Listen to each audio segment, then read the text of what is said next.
Los derechos humanos son los derechos que tienes simplemente porque eres humano. Es la forma en que instintivamente espera que se te trate y el trato que mereces como persona, como el derecho a vivir en libertad, a hablar con franqueza y a ser tratado con igualdad. Hay muchos tipos de derecho, la mayoría tiene que ver con cierto grupo, pero los derechos humanos son los únicos que le corresponden absolutamente a todo el mundo, en todas partes. En otras palabras, son universales. Pero la pregunta se mantiene, ¿qué son? What the human rights are? The right to live. Equality between all peoples. Right to religion, the right to... Is there supposed to be a list somewhere I should be aware of? De acuerdo con las Naciones Unidas, hay una lista de 30 derechos humanos que generalmente se agrupan y se llaman simplemente derechos humanos. Se enumeran en la Declaración Universal de los Derechos Humanos, que es el documento con el tema más aceptado en todo el mundo, pero llevó mucho tiempo para llegar a ellos. Al principio no había derechos humanos. Si estabas con la gente adecuada, estabas a salvo. Si no, no lo estabas. Pero entonces Ciro el Grande decidió cambiar todo esto. Tras conquistar Babilonia, hizo algo completamente revolucionario. Anunció que todos los esclavos podían irse en libertad.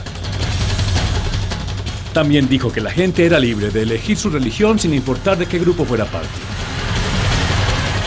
Documentaron sus palabras en una tablilla de arcilla conocida como el cilindro de Ciro, y así sin más, nacieron los derechos humanos.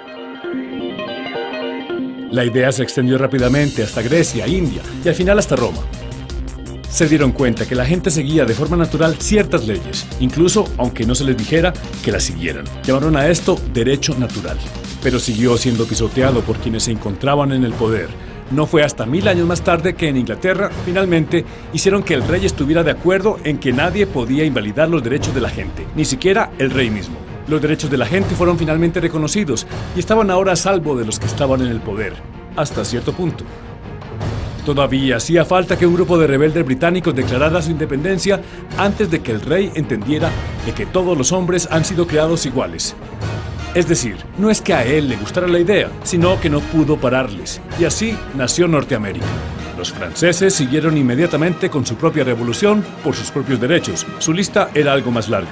Insistían en que esos derechos no eran solo inventados, eran naturales. El concepto romano de derecho natural se había convertido en derechos naturales. Por desgracia, no todo el mundo estaba tan entusiasmado. En Francia, un general llamado Napoleón decidió derrocar la nueva democracia francesa y se coronó a sí mismo como emperador. Del mundo, pensaba él, y casi tuvo éxito. Pero los países de Europa unieron fuerzas y lo derrotaron, y los derechos humanos eran una vez más un tema candente. Se redactaron acuerdos internacionales garantizando ampliamente muchos derechos por toda Europa, pero solo a través de Europa. El resto del mundo, de alguna forma, todavía no cualificaba. En vez de eso, fueron invadidos, conquistados y consumidos por los enormes imperios europeos. Pero entonces un joven abogado de la India decidió que ya había sido bastante. Se llamaba Mahatma Gandhi, y frente a la violencia insistió que toda la gente en la Tierra tenía derechos, no solo en Europa. Al final, hasta los europeos empezaron a estar de acuerdo, pero no iba a ser tan fácil. Habían estallado 2 guerras mundiales. Hitler exterminó a la mitad de la población judía de la Tierra en los horrorosos campos de muerte nazi y en total 90 millones de personas habían muerto.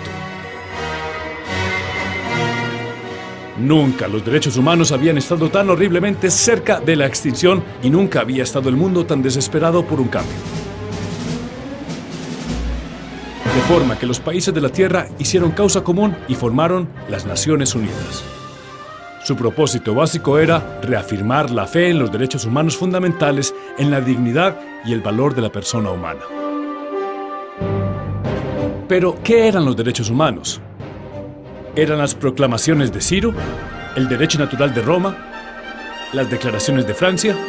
Todo el mundo parecía tener una idea ligeramente distinta de lo que debían ser los derechos humanos, pero bajo la supervisión de Eleanor Roosevelt, finalmente se pusieron de acuerdo en una serie de derechos para absolutamente todo el mundo. La Declaración Universal de los Derechos Humanos. El concepto francés de los derechos naturales se había convertido finalmente en los derechos humanos. Por fin todo el mundo estuvo de acuerdo en que los derechos humanos debían ser para todos, y vivieron felices y comieron perdices. Salvo que hay un pequeño problema. Si la gente tiene derecho a la comida y la vivienda, ¿por qué hay 16.000 niños muriendo de hambre cada día? Si la gente tiene libertad de expresión, ¿por qué hay miles de personas en prisión por hablar claro? Si la gente tiene derecho a la educación, ¿por qué hay más de 1.000 millones de adultos incapaces de leer? Si la esclavitud ha sido abolida, ¿por qué hay más de 27 millones de personas esclavizadas hoy en día?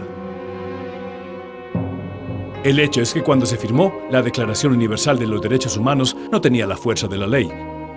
Era una opción. Así que la cuestión es, ¿quién hará que esas palabras sean una realidad? Los que luchan hoy en día contra la tortura, la pobreza y la discriminación no son gigantes o superhéroes. Son gente que se da cuenta que los derechos humanos son una lección de historia. No son palabras en una página, no son discursos, ni anuncios, ni campañas de relaciones públicas. Son las elecciones que hacemos cada día como seres humanos. Son la responsabilidad que todos compartimos de respetarnos mutuamente, ayudarnos y proteger a los necesitados. Como Eleanor Roosevelt dijo, ¿dónde empiezan, después de todo, los derechos humanos universales?